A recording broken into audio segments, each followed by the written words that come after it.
Welcome to the Folktale Project. This is Dan Scholes. Halloween has gone, and yet we have one last tale about a deal with the devil. This one comes to us from Czechoslovakia and Parker Fillmore. And this is, well, it's another interesting story about a devil. In this case, not the devil, but a devil. And for the first time this week, we're going to have a devil that doesn't win. This is The Devil's Match, the story of a farmer who remembered what his grandmother told him.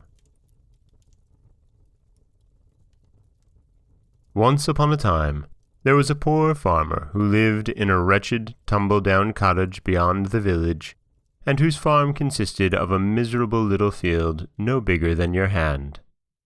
His children were ragged and hungry, and his wife was always worried over getting them enough to eat. Yet the farmer was a clever fellow, with a quick, shrewd wit, and people used to say that he'd be able to fool the devil if ever he had the chance. One day, that chance came. His wife had sent him into the forest to gather a bundle of faggots. Suddenly, without any warning, a young man with black face and shiny eyes stood before him. "It's a devil, of course," the farmer told himself. "But even so, there's no use being frightened." So he wished the devil a civil good day, and the devil, who was really a very simple fellow indeed, returned his greeting and asked him what he was doing in the forest. Now, the farmer suddenly remembered that his grandmother had told him that devils were afraid of lime trees, because the bast from lime trees is the one thing in the world they are unable to break. That's why, when you catch a devil, you must tie his hands together with bast. So the farmer, recalling what his grandmother had said, remarked casually, "Oh, I'm looking for a lime tree. I want to strip off some bast. Then I'm going after them." And when he said them, he paused significantly. "And tie them hand and foot." He peeped at the devil out of the corner of his eye and saw that the devil had turned almost white under his black skin. "He's a foolish one," he thought to himself. "Oh, don't do that," the devil cried. "What have we ever done to you?" The farmer pretended to be firm and repeated that that was just what he was going to do. "Please, listen to me," the devil begged. "If you promise to let us alone, I tell you what I'll do. I'll bring you such a big bag of gold that it will make you a rich man." At first, the farmer, being a shrewd fellow, pretended that he cared nothing for money. Then gradually, he let himself be persuaded, and said at last, "Very well. If you bring me the gold within an hour, I won't bind you with bast, but don't keep me waiting, or I may change my mind." The young devil, oh, you never saw a more stupid young fellow, scurried off, and before the hour was up, he came panting back with a great big bag of gold. "Is it enough?" he asked. The farmer, who had never really seen so much money in all his life, hemmed and hawed, but finally he said, "Well, it isn't as much as I'd expected, but I'll accept it." The young devil, delighted with his bargain, hurried back to hell and told all his black comrades how grateful they ought to be to him for saving them from the farmer who was planning to bind them hand and foot with bast. When the other devils heard the whole story, they laughed long and loud. "You are certainly the stupidest devil in hell," they said. "Why, that man has made a fool of you." They discussed the matter among themselves and decided that the devil would have to get back the bag of gold, or the story would leak out and thereafter the people on earth would have no more respect for devils. "Go back to the farmer," they said, "and dare him to a wrestling match. Tell him that whoever wins the match is to keep the gold." So the young devil went back to earth and dared the farmer to a wrestling match. The farmer, who saw how things were, said, "My dear young friend, if I were to wrestle with you, I'm afraid I'd hurt you, for I'm awfully strong. I'll tell you what I'll do. I'll let you wrestle with my old grandfather. He's 99 years old, but even so, he's more nearly in your class." The devil agreed to this, and the farmer, oh, but that farmer was a sly one, led him out into the forest to a cave, where a big brown bear lay asleep. "There's my grandfather," the farmer said. "Go wake him up and make him wrestle." The devil shook the bear and said, "Wake up, old man! Wake up! We're going to wrestle." The bear opened his little eyes, stood on his hind legs, and taking the devil in his arms, hugged him until the devil thought his bones would all be crushed. It was as much as the devil could do to escape with his life. "Oh, my poor ribs! My poor ribs!" he gasped when he was safely back in hell. "He's a terrible man, that farmer. Why, even his old grandfather is so strong that I thought he'd squeeze me to death." But when he had told his full story, the other devils laughed at him louder than before, and told him that the farmer had again fooled him. "You've got to try another match with him," they said. "This time, dare him to a foot race, and mind you don't let him fool you."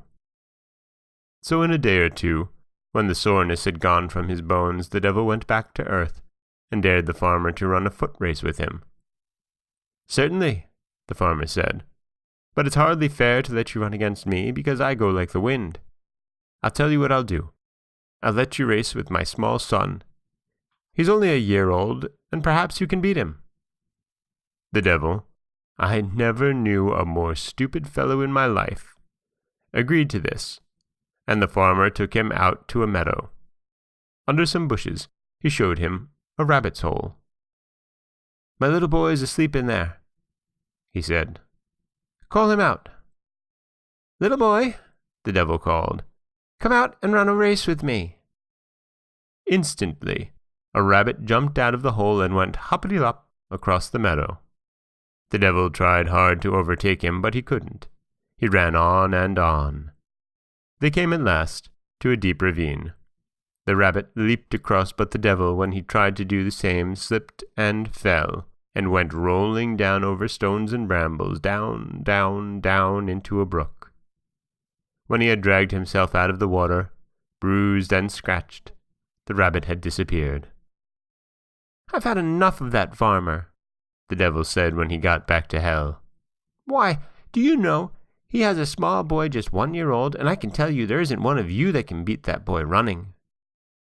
But the devils, when they heard the rest of the story, only laughed and jeered and told their comrade that the farmer had again tricked him. "You've got to go back to him another time," they said. "It will never do for people to get the idea that devils are such fools." "But I tell you, I won't dare him to another wrestling match," the young devil said, "nor to a foot race either." "Try whistling this time," his comrades told him. "You ought to be able to beat him whistling. Now, have your wits about you, and don't let him fool you again." So the devil went back to earth and said to the farmer, "We've got to have another contest for that big bag of money. This time, let's try whistling." "Very well," the farmer said. "We'll have a whistling match." They went off into the forest, and the farmer told the devil to whistle first. The devil whistled, and all the leaves on the trees shook and trembled. He whistled again, and the twigs began to crackle and break. He whistled a third time, and big branches snapped off and fell to the ground. "There!" the devil exclaimed. "Can you beat that?" "My poor boy," the farmer said. Oh, but that farmer was a tricky one. "Is that the best you can do? Why, when I whistle, if you don't cover up your ears, you'll be deafened. And as likely as not, a tree will fall on you and kill you. Now, shall I begin?" "Wait a minute," the devil begged. "Won't you please tie up my ears before you begin, because I don't want to be deafened." This was just what the farmer was hoping the devil would say. So he took out a big kerchief, and put it over the devil's ears, and also over his eyes, and tied it behind in a hard knot. "Now then," he shouted, "take care."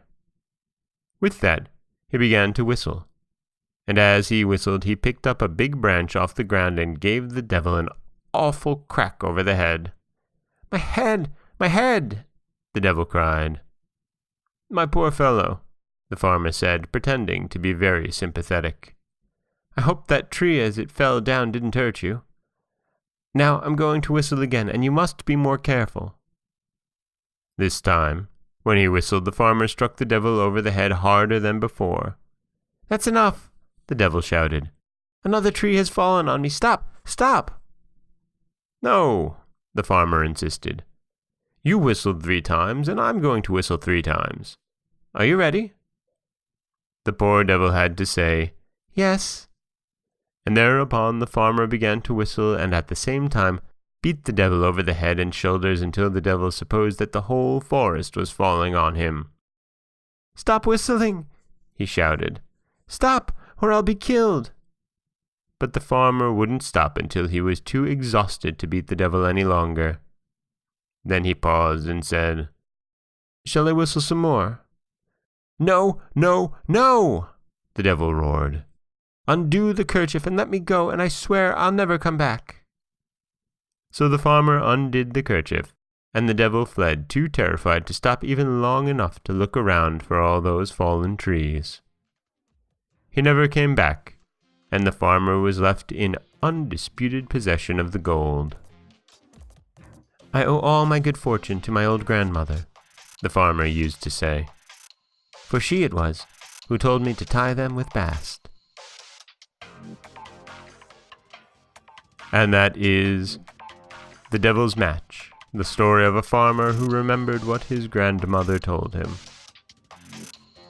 And you see, we finally have a human getting the best of a devil, even if it is, as Parker Fillmore states, the stupidest devil ever to walk hell.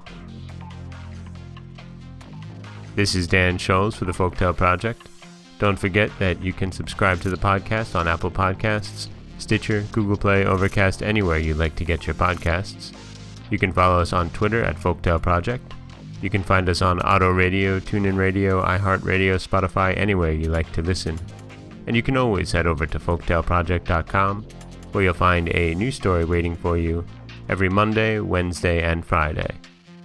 Next week, we're heading off to Brazil for 3 new tales. As always, thank you so much for listening.